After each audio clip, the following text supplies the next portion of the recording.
Make that big boss less special. It ain't no game, but they saying welcome to the second level. Second level. Second level gaming. Second level. Hello, good morning. Thank you all for being here bright and early for the 5th annual Pixelpop Festival. Woo! Pixelpop 2018. We are super excited, and we're so stoked to be able to introduce our very first talk of the day. We have the wonderful privilege, the exclusive privilege, well, not the exclusive privilege, because this is showing in 2 different spaces this weekend, but we have the wonderful privilege of hosting the Rules to Play By art gallery exhibition in our expo hall here. And today with us this morning to open the festival is Brianna Shuttleworth and Dadian-Smith of the Flow Gallery to give some background on the exhibition that's happening this weekend, and to talk a little bit about the importance of games as art, which is something that we believe very strongly here at Pixelpop Festival. As you all know, our tagline is that we celebrate unique games and the people who make them possible. And this particular exhibition, I feel, really truly embraces that mantra. So please give a warm welcome to Derek and Brianna.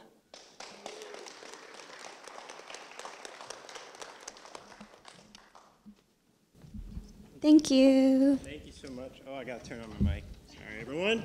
How embarrassing. I'll cover for you. Do we have the clicker? There we go. Hey. Is that working?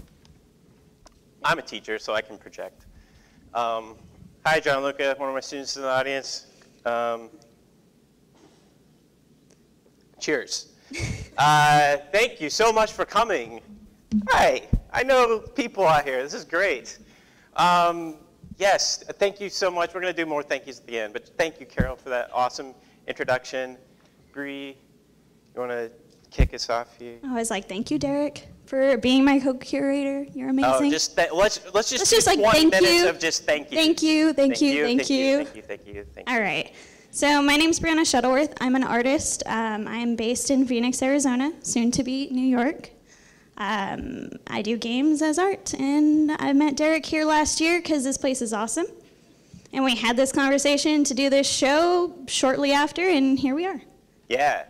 I'm Derek. I am an artist of various media.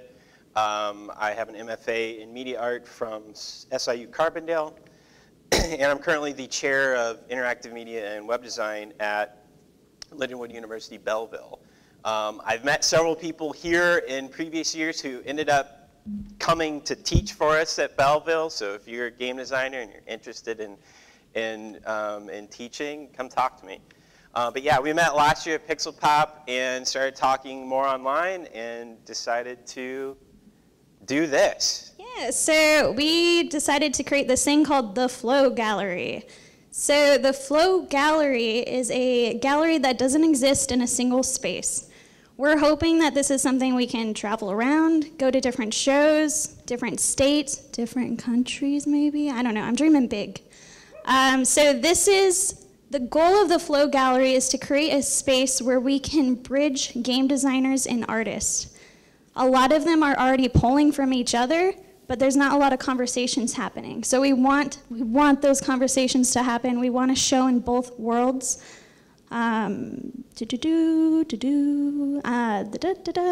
to pull forth dialogue. We want there to be a value for this work. We want to be able to show this amazing. We have 12 artists here. All this work is amazing, and we wanted to be able to give a space for it. Yeah. Do you have anything to add? I mean, just like part of the conversation we had last year at Pixelpop was about like, you know, both coming from an art background and also being interested in games and like trying to show that work in like kind of traditional art gallery settings, and curators not really knowing what to do with that, not knowing like how to use that work, how to display that work in an exhibition. So we're like, okay, well, let's do it ourselves and like create that space for game designers and artists who are kind of entering into the realm of games who have a space to do that. So Bree's going to talk about kind of the influence and inspiration for this first iteration of of the Flow Gallery, rules to play by. So we had this great idea. We're going to make a gallery. We're going to make a show. We're going to name it something. We're going to base it off art. Wow, there's a lot of art history out there. So one of the things we started with was, where do we already see games in the art world? And that led us to the Fluxus. So if you actually look, the manifesto over there is the Fluxus manifesto. We got Yoko Ono, her white chess piece there at the bottom. So there are games in museums already. There are a lot of these kind of pieces being made. So that was our baseline of, this is happening. How can we get this to happen in more spaces? How can we go, hey, game designers, look, this is cool. Look what's happening here. Let's talk. Yeah, so Yoko Ono is a huge inspiration for both of us as artists. If you don't know about her work as an artist, I mean, she's famous as, like, you know, breaking up the Beatles or whatever. But if you don't know her work as an artist, you should definitely take a look at it as, you know, people interested in games. She's, one of her most well-known series is instruction paintings. So this is an example of one. They're paintings that are just text that are meant to either be performed or just kind of thought about in your head. And I think there's another couple examples on the next slide of some, oh, no, there's, yeah. Yep, there's some examples. Yeah, Fluxus, more Fluxus scores. So we were really curious on, will people consider these games? Because to us, they're certainly game-like. And while you might not actually sit there and perform these actions, or you might, you're more than welcome to do this, it's something that you can visualize in your head, and you almost have a playful, imaginary experience there. These are our amazing artists. Look at these. We have 12 people, some in the audience. We have Adam over here. Thank you so much, Adam, for being here. He's one of the artists in the show. You can check out his piece. We're right across the wall over here in the corner here. It's the piece behind the curtain, very mysterious. I mean, who wouldn't want to go check that out? So please check that out and talk to him about the work. And we're so happy that he made the trip here. All right, so let's do this. Okay, micro art history lesson. Bree's gonna kind of keep me on track here with time. I always go over time as a professor. I'm gonna click it again. Oh boy. Okay, let's go. Okay, I'm gonna just, this is like, I'm gonna give you just the gist so that like you can kind of like just stuff to know about so that you can go home and look up more about this stuff on your own. So Dada. Who knows about Dada? Yes. Early 20th century, 1910s. These are artists who are basically like holding up a big middle finger to the art world and doing stuff. These are two pieces by Hannah Hoke. And the piece on the right is called Cut with the Kitchen Knife Dada. She was doing things like cutting up magazines and collaging them together, which was kind of a new thing. Oh, you're really keeping me on track here. Okay, I want to talk more about Hannah Hoke, but just look her up. She's awesome. Here's another Dada piece. This is a piece by Tristan Zara, Recipe for a Dadaist Poem. And this is a set of instructions in the original French. You can find the English translation online, but basically it's, oh, there's the English is right. Oh, that's it here. It's like the piece itself cut up. So like the instructions are take a newspaper, cut it up, shake it up in a bag, and then like pull individual pieces out one at a time and paste them, you know, rearrange them. So they're doing this like remixing with art. And so Futurism, oh my gosh, there's so much game design right now using food, right? You guys have seen that. So if you're interested in that, you need to know about Futurism. Look at this. Futurists were all about like creating these like crazy dining party experiences. You know, we have a piece of salami and a puddle of perfume is a typical of a kind of futurist recipe, really experimenting with the sensory experience of smells and taste. Surrealism, you think of, you know, clocks melting and stuff like that, but those paintings, those Salvador Dali paintings, are the end result of a process that's all about getting to the subconscious mind. And the way that the Surrealists did that was by playing games. They created all kinds of games to help them kind of just shut off their mind and just let their hands just kind of draw automatically, or all kinds of cool things they're doing. So you might have heard of the Exquisite Corpse game, where you fold a piece of paper, you draw part of the picture, pass it on, the next person continues that drawing. Look up Surrealist games. There's a nice Wikipedia article with a whole list of those. Happenings. So now we're getting into the late 50s, early 60s. This is Alan Capro. Happenings were these experiences that are just one-off. You know, you're either there, or you're not, and it's this set of instructions, really, for all the participants to come and kind of just do this thing together. Kind of ephemeral, kind of hard to explain, but if you're interested in kind of just creating site-specific, unique experiences, look into Happenings. Fluxus. Okay, so this was, we've talked about this a little bit. This is one of our main inspirations for the exhibition. We're in the 60s now. Fluxus artists were influenced by the musician John Cage, and so they were creating all these works that were very game-like, very instruction-based.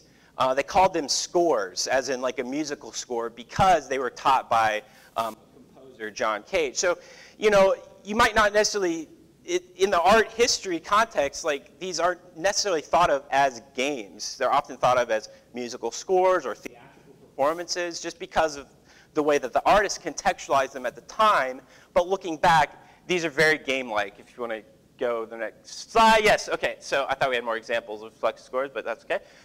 Graphical scores, again, just like thinking about like different ways of representing instructions. It doesn't have to be text. This is a score for a musician to perform, and so the musician has to kind of interpret what all of these lines and squiggles and arcs mean. Structural film. Really interesting to think about in terms of game design. Structural film, if you want, you can go ahead and play that video there, and just, yeah, mute the sound.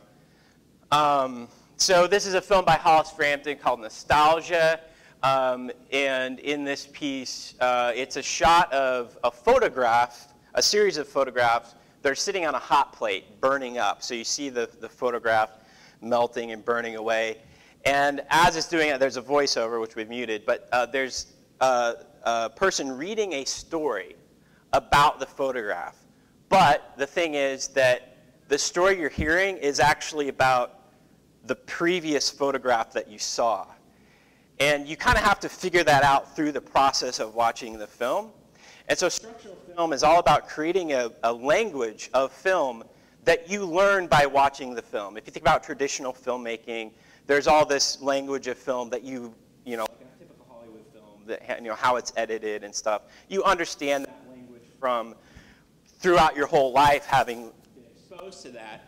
But structural film is all about creating a unique language within that single film and teaching the viewer how to understand the film as they're watching it, which I think is really, really interesting, you know, to look at as a game designer, because you have to teach the player how to play the game within the game itself, right? So can you click us off the video? Yes. Yeah, just pause that and Click us back. Get us back into that PowerPoint. yeah, focus. Or click the next button for us. Thank you. Okay, Bree's gonna take over here. Okay, so then we have this conceptual art. And I just want to stress real fast that this might seem like a lot of art history, but think of it in context as these artists, they're really playing. They are playing. So even if you don't think of their work as a game, their process to get there is game-like. So one piece that I really want to talk about is is this piece right? Oh, you guys can't see my, this guy right here. This is a piece by Erwin Worm. So this is actually not, this is an audience member. And somewhere on this block here is a little drawing of this pose. And you're supposed to just kind of come up as an audience member and put yourself in this situation. And he's well known for these kind of like short little bursts. He also has a series called the 1 minute picture, and you just kind of hold a pose for a minute, and they're wonderful. They're like micro games. Yeah. Keep going, because we're running low. Yeah. So, and then this is our relation. We have a couple artists who we've related to these pieces. Yeah, so the next slide you're going to see our work that is in our exhibition, and we're going to try to like relate it to what we just talked about. So we have this piece by Lothario, and his piece has you kind of doing a couple different movements that you can do while you're playing, and we've related it over here to the guy I just talked about. So we talked about games using food, Sharang, Biswas, Verdure. It's a recipe. It's kind of like a ritual, right? You use the food and you kind of assign your own symbolism to the food. So that definitely relates to Futurism. Some work by Robert Spahr. He is making these series of instructions, very Fluxus-like, if you remember some of the Fluxus scores from earlier, a set of instructions, but much more political than the Fluxus artists were. We have Danny, who's really drawing from structural film. This piece isn't here, but you can view it online, or you could view it at Snapdragon Studio this weekend. Yes. Oh yeah, performative walk. So this is essentially like a happening. You can participate in this piece. We did it once yesterday. We're going to do it again tomorrow. Sunday at 9 a.m. Sunday 9 a.m. starting Outside from of here here. at Pixelpop. So if you want to participate in that, then this piece has been performed 2 other times in the Netherlands and Cyprus. So it's awesome to like have it here in St. Louis. So really, when we put out the call, we had no idea the kind of work we would get in, and we couldn't be happier. We're so thrilled that this work is out here and it's happening, and we're so, I guess I'm going to say thrilled again. We're thrilled that we're going to be able to show this work and have you guys experience it. So find us. We're over there. Yeah, we might have time for like one very quick question, if anyone has one right now. Bum, bum, bum. The performative walk, it involves walking around the neighborhood. It's kind of like a follow the leader type game, in which the leader is anyone who decides to move to the front of the group, and you have to start and end in the same location. So it's There's kind of also no and talking. you can't talk during the walk. So it's like you're communicating with each other simply by moving to the front of the group and leading anytime you want to do that. And you have to have the group then get back to where you started. We good? Questions? No. Yes. Okay. Find us at our booth, and we'd be happy Behind to talk the to you. curtain. If you're a game designer, and like come tell us about your work, and like we might be able to like give you some stuff to look at, some artists that might help you be inspired by. Thank you so much. Thank you, Pixelpop. Oh my God. Thank you, artists. Carol, Mary, everyone who helps organize this thing. Gosh, yeah, my first time at Pixelpop was 2 years ago. I just came as an attendee. The next year I was presenting, and now I'm like have an exhibition within Pixelpop. I've met so many awesome people here. So I met Bree here last year. So if you're new to Pixelpop, talk to people, because you will make those connections and build that future for yourself. We have 1 minute left, so I just want to say thank you again. Thank you again. Thank you. Is there one? I think there's another.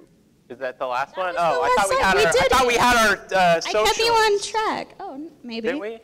Yeah, there's Okay. our stuff. There you Okay, so follow us and check out theflowgallery.com. This is the first in hopefully a series of exhibitions about games and art. So just keep an eye on theflowgallery.com, and we're at the Flow Gallery on Twitter, and there's our personal And that's it. stuff. Goodbye. Thank you so much. Thank you. Bye. It ain't no game, but they saying welcome to the second level.